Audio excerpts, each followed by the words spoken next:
শীতকালে গাজরের হালুয়া কে না ভালোবাসে বলুন। আর টাটকা গাজরের হালুয়ার স্বাদ অসাধারণ হয়। আজ শেয়ার করব ভীষণ সহজেই গাজরের হালুয়ার রেসিপি। আমি পলিশ রান্নাঘরে সবাইকে অভিনন্দন। চলুন রান্নাটি শুরু করি। আমি এখানে 800 গ্রাম গাজর নিয়েছি। গাজরটাকে খুব ভালোভাবে ধুয়ে খোসাটা ছাড়িয়ে নিয়েছি।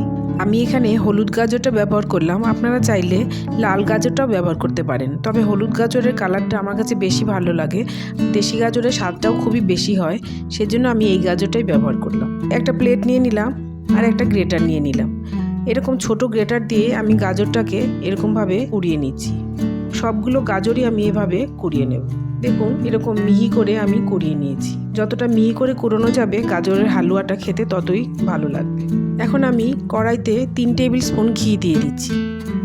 ঘিটা গলে গেছে। এখন আমি 2টো তেজপাতা ফোড়নে দিলাম, 4টে দারচিনির টুকরো আর 4টে লবঙ্গ ফোড়ন দিলাম। এবারে ফোড়নটা একটু নেড়ে চেড়ে ভেজে নিচ্ছি। খুব ভালো গন্ধ বেরোলে এখন আমি এতে দিয়ে দিচ্ছি কয়েকটা কাজু বাদাম আর কয়েকটা কিশমিশ। এখানে আমি 8-10টা কাজু বাদাম হাফ করে টুকরো করে নিয়েছি আর 8-10টা কিশমিশ এরকম ঘিয়েতে দিয়ে দিলাম।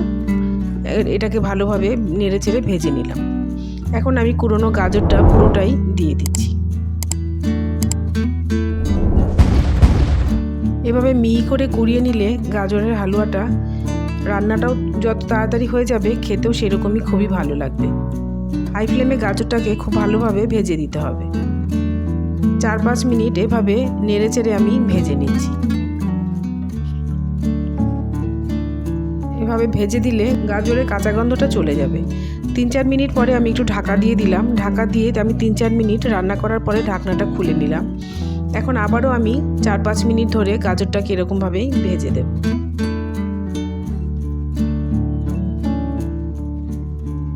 আপনারা যদি অন্য কোনো গ্রেটার ব্যবহার করেন তাহলে গ্রেটারের সব থেকে ছোট যে সাইডটা রয়েছে সেটা দিয়ে কুড়োনোর চেষ্টা করবেন, তাহলে গাজরের হালুয়াটা খেতে খুবই ভালো লাগবে।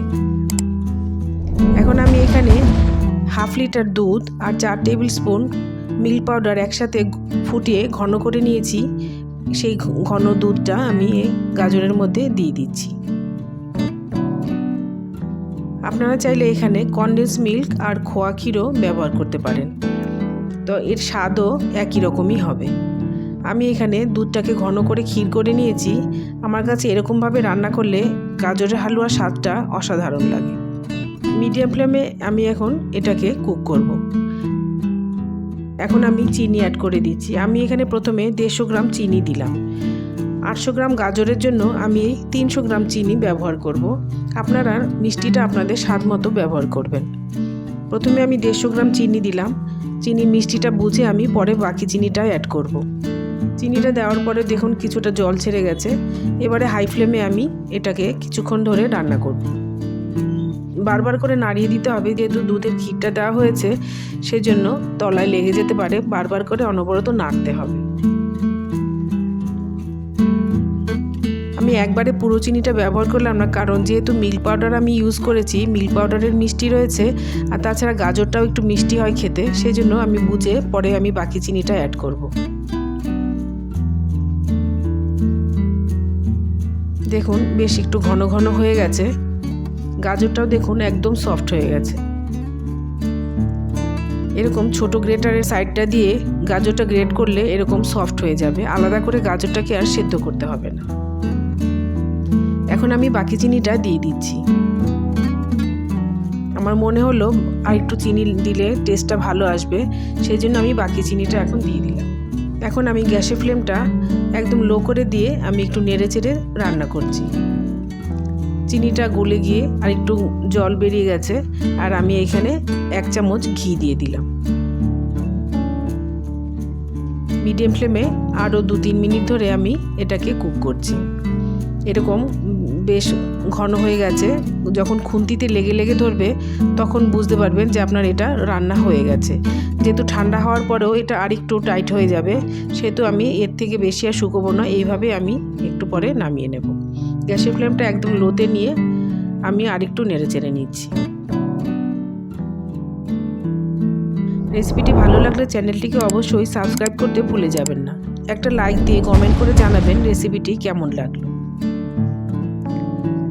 গাজর বাজারে সারা বছরই পাওয়া যায়, তবে শীতকালে দেশি গাজরের স্বাদ ও গন্ধ ভীষণ ভালো হয়। আর এই টাটকা গাজর দিয়ে হালুয়া খেলে ভীষণ ভালো লাগে।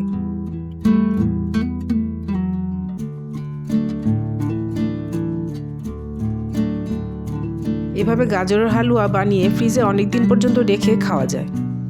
বেশি শুকনো শুকনো হয়ে গেলে আপনারা চাইলে এটাকে বরফির মতো শেপ দিয়েও এটাকে কেটে কেটে ব্যবহার করতে পারেন।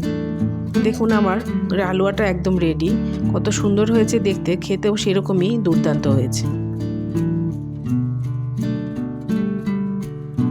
আপনারা অনেকে অনেকভাবে করে থাকেন, এভাবেও একবার করে দেখবেন। খুব সহজেই হালুয়াটা তৈরিও হয়ে যায়, খেতেও সেরকমই স্বাদটা হয় অসাধারণ। সাথে থাকার জন্য সবাইকে অসংখ্য ধন্যবাদ।